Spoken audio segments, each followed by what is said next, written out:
میت پر رونے اور بین کرنے میں فرق۔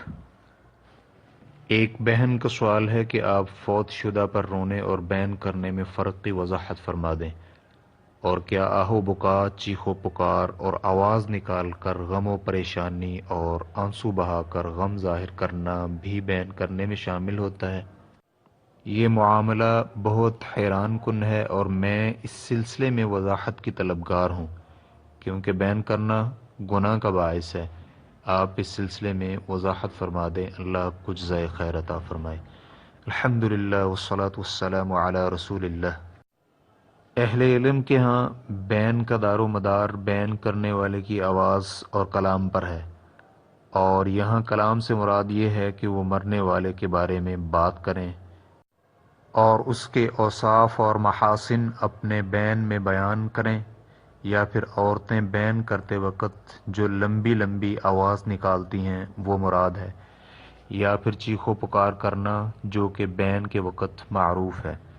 کچھ فقہا کا کہنا ہے کہ یہ رونے کے ساتھ شامل ہوتی ہے، لیکن کچھ فقہا نے رونے کی شرط نہیں لگائی، بلکہ مذکورہ بین پر ہی اس کو معلق کیا ہے۔ صحیح حدیث میں وارد ہے کہ عبداللہ بن عمر رضی اللہ عنہما بیان کرتے ہیں، سعد بن عبادہ رضی اللہ عنہ بیمار تھے تو رسول اللہ صلی اللہ علیہ وآلہ وسلم عبد الرحمن بن عوف، سعد بن ابی وقاص اور عبداللہ بن مسعود رضی اللہ عنہم کے ساتھ ان کی عیادت کرنے گئے۔ جب وہاں پہنچے تو انہیں اپنے گھر والوں کے اندر پایا تو رسول اکرم صلی اللہ علیہ وآلہ وسلم نے فرمایا، کیا آپ فوت ہو گئے ہیں؟ بتلایا گیا، اے اللہ کے رسول صلی اللہ علیہ وسلم، نہیں۔ چنانچہ رسول اللہ صلی اللہ علیہ وسلم رونے لگے۔ جب لوگوں نے رسول اکرم صلی اللہ علیہ وسلم کو روتے دیکھا تو وہ بھی رونے لگے۔ نبی علیہ الصلوۃ والسلام نے فرمایا، کیا تم سن نہیں رہے؟ بلا شبہ اللہ رب العزت آنکھ کے آنسو نکلنے اور دل غمگین ہونے سے عذاب نہیں دیتا، بلکہ اس کی وجہ سے عذاب دیتا ہے یا پھر رحم کرتا ہے، اور آپ علیہ الصلوۃ والسلام نے اپنی زبان کی طرف اشارہ کیا۔ صحیح بخاری حدیث نمبر 1304، صحیح مسلم حدیث نمبر 924۔ اسامہ بن زید رضی اللہ عنہما بیان کرتے ہیں کہ ہم نبی اکرم صلی اللہ علیہ وآلہ وسلم کے پاس تھے کہ آپ علیہ الصلوۃ والسلام کی ایک بیٹی نے پیغام بھیجا کہ وہ ان کے گھر آئیں، اور بتایا کہ ان کا بچہ موت و حیات کی کشمکش میں ہے۔ چنانچہ رسول اللہ صلی اللہ علیہ وآلہ وسلم نے پیغام لانے والے سے کہا، جاؤ اسے جا کر بتلاؤ کہ جو اللہ نے واپس لے لیا وہ بھی اسی کا تھا، اور جو اس نے دیا وہ بھی اسی کا ہے، اور اللہ کے ہاں ہر ایک کا وقت مقرر ہے۔ اسے کہو کہ وہ صبر کرے اور اجر و ثواب کی نیت رکھے۔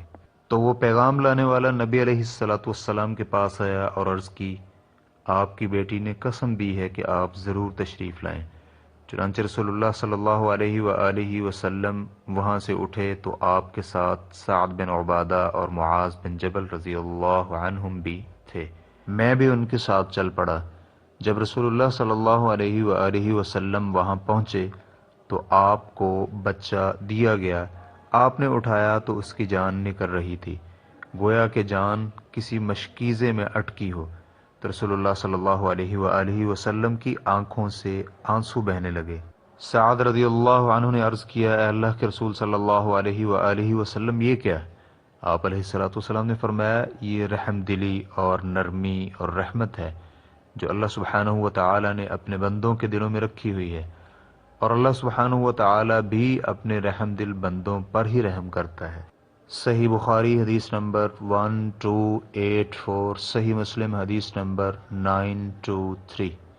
امام نووی رحمہ اللہ اس حدیث کی شرح میں فرماتے ہیں، اس کا معنی یہ ہوا کہ سعد رضی اللہ عنہ کا خیال تھا کہ رونے کی ساری اقسام حرام ہیں، حتیٰ کہ آنکھوں سے آنسو جاری ہونا بھی حرام ہے، اور انہوں نے خیال کیا کہ رسول اللہ صلی اللہ علیہ وسلم بھول گئے ہیں۔ چنانچہ سعد رضی اللہ عنہ نے نبی علیہ الصلوۃ والسلام کو یاد دلایا تو رسول اللہ صلی اللہ علیہ وآلہ وسلم نے سعد رضی اللہ عنہ کو بتایا کہ صرف رونا اور آنکھ سے آنسو جاری ہونا نہ تو مکروہ ہے اور نہ ہی حرام، بلکہ یہ تو رحمت اور فضیلت ہے۔ بلکہ حرام یہ ہے کہ بلند آواز کے ساتھ آہ و بکا کی جائے اور بین کیے جائیں، واللہ تعالی اعلم۔